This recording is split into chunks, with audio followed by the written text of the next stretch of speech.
مرحبا بكم يا متابعين قناة كونتينيو من كل مكان. النهاردة سنعرض لكم موعد مباراة السعودية ومباراة كوريا الجنوبية الودية 2023 والقنوات النقيلة. ولكن قبل ما نبدأ لا تنسوا الصلاة على النبي ومتابعتنا واشتراك وذكر الله إن الله وملائكته يصلون على النبي يا أيها الذين آمنوا صلوا عليه وسلموا تسليما.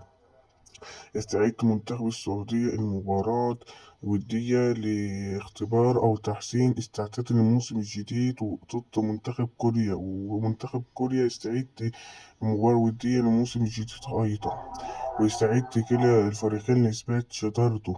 والمباراة هيكون في استاد نيوكاسل يونايتد في إنجلترا، استاد نيوكاسل يونايتد، وتنطلق الصفارة في تمام الساعة 5:30 مساء بتوقيت المغرب والجزائر وتونس، الساعة 6:30 مساء بتوقيت ليبيا والسودان، الساعة 7:30 مساء بتوقيت مصر الصيف والسعودية والعراق والكويت والأردن واليمن وقطر وسوريا، والساعة 8 مساء بتوقيت عمان والإمارات.